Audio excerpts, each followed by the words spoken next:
Welcome to the podcast, Let the Prophet Speak. Today we continue our study of the second book of Samuel, Shmuel Bet. We are in the middle of chapter 18. We are about to read verse 16.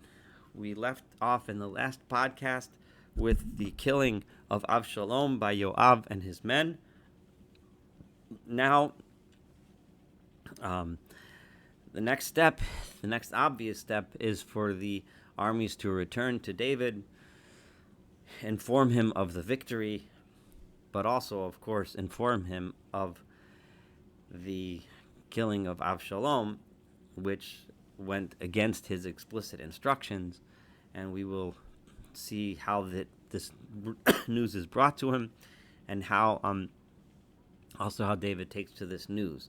Yoav obviously deliberately disobeyed the king. He felt that Avshalom needed to be killed, but despite being explicitly instructed not to do so by David. Vayitka Yoav bashofar.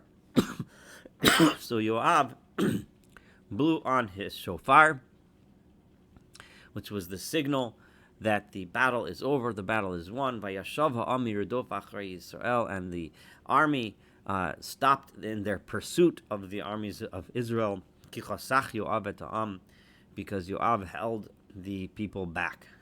And that was obviously a predetermined signal that they should stop their pursuit.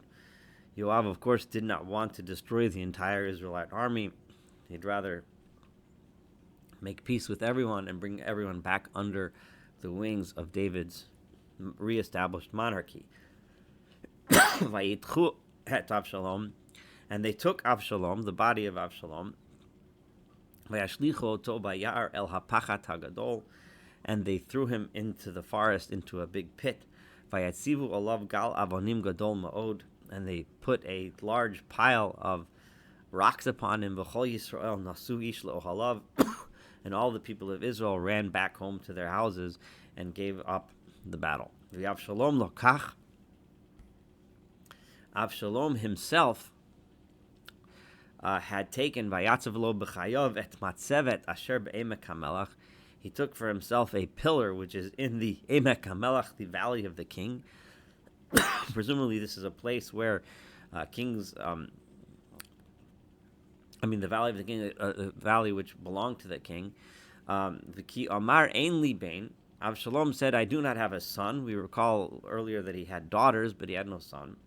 Bavor Haskir Shemi, but no, so I have no son that's going to carry on my name.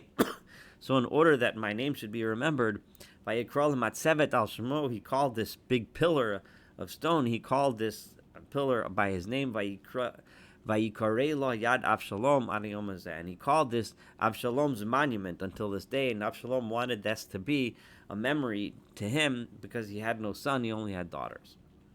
So now, the troops have to come back to David. So verse 19. Achima'atz ben Tzadok Omar. Achima'atz, the son of Tzadok, said, Arutza no va'avasra et hamelach. I want to run and I want to tell the king, Ki shefato Adonai miyad oivav, that God has saved him from his enemies. Achima'atz is pressing to tell David because he wants David to hear the good news. Presumably, he wants him to hear the good news of the victory before he hears the news he does not want to hear, that is his son Avshalom was killed. Hoping, presumably, that by giving him the good news first, it'll mitigate the badness, it'll mitigate the hurt that David's going to feel when he hears about his son. Vayomer lo Yoav, and Yoav said to him, Lo ish besora hata hayom hazeh. Today, you're not going to be the one, or you shouldn't be the one who brings the news. Uvisarto biyom acher. On another day, you could be the one that brings news. Achima'atz was the spy. He was the one staying in the city who was supposed to deliver the news to David before, as he did. Remember, he was sent as a messenger. Achima'atz is apparently a good runner. He's fast. He's efficient. So he's used often as a messenger. So he wants to carry out that thing. But he says, today, you're not going to be the one to bring the news, because it's not just good news, it's also bad news, right? And that is the king's son is dead. the simple understanding of this is that even though the bearer of news is not responsible for the item in the news itself, usually not at least, he's just the bearer of news, but sometimes the person that brings news to someone is associated with a certain event.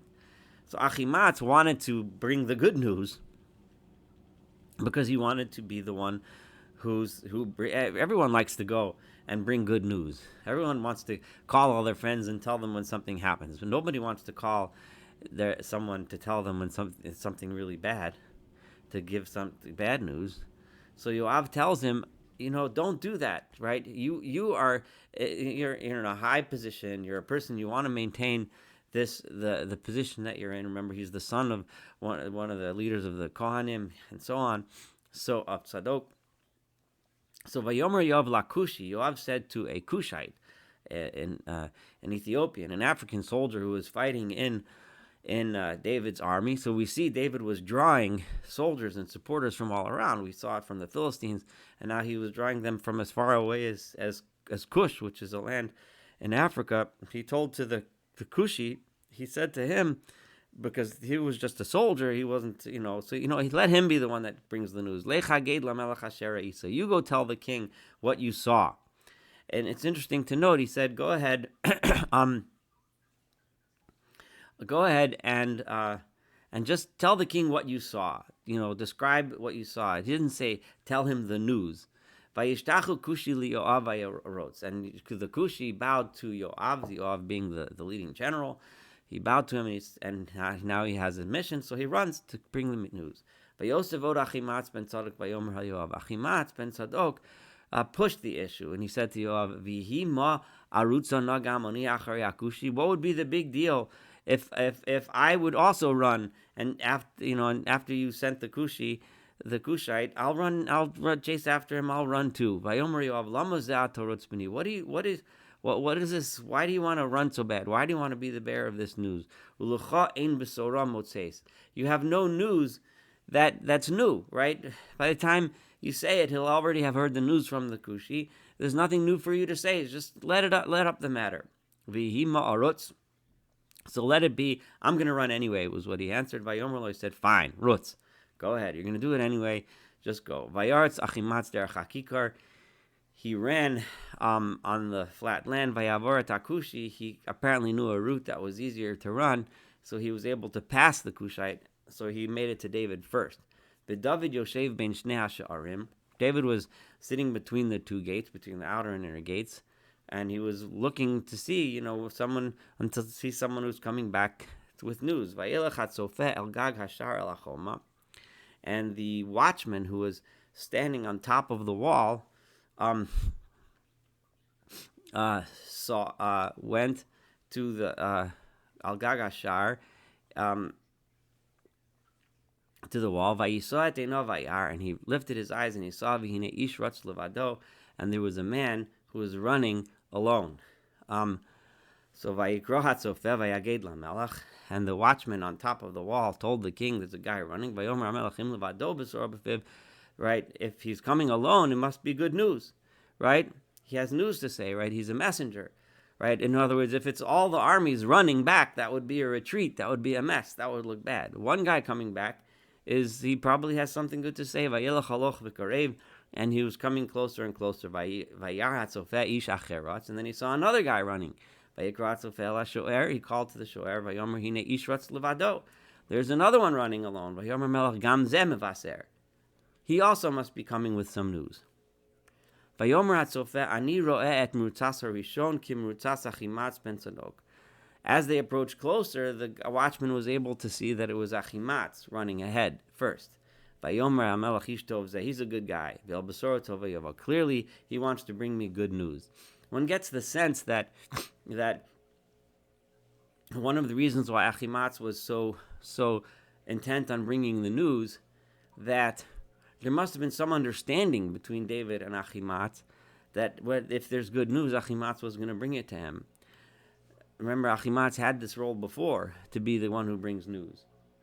And given that that's the case, it might make more sense as to why Achima'atz was pushing to bring the news, and for some reason Yoav was out of the loop. That's just a possible suggestion that I have. It's just I get that sense and feeling from these words. Vayikra Achima'atz v'yomer al hamelech shalom. Achima'atz calls and he calls out shalom to the king. Vayishtachu l'melech yapavartze. He bows to the king Vayomer and he says, Baruch Adonai Elohecha. Blessed is the Lord your God, Asher sigaret ha'anashim asher nasu et yadam ba'adoni hamelech. That he has delivered, or he has closed down, right? He has given over. In this, the sigar means he gave over the men that had raised their hands in rebellion against the king. He has given them over to us, and they lost. So blessed is God. V'yomer HaMelech Shalom l'nar Avshalom. And then the king asked, well, what about my son, the boy Avshalom? Is he okay? V'yomer Achima'atz. And Achima'atz didn't want to say what really happened, so he says, Re'isi ha'amon ha'gadol l'shlach et Eved HaMelech Yoav v'et avdecha v'lo yadati ma. I saw there was a lot of people hanging around with Yoav. When Yoav sent me to bring the news, there was a lot of commotion. I'm not sure exactly what happened. Something happened, but I'm not sure what happened. He says, you know what? You stay right here. Turn to this side. Stay right over here. And he did. He stayed there and he stood. And then the Cushi, the second messenger, came afterwards. The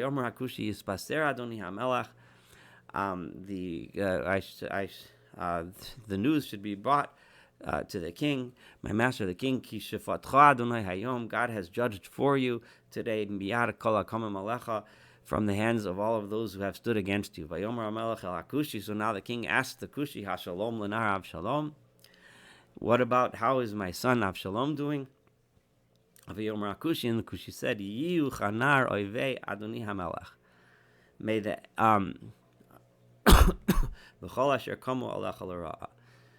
may the enemies of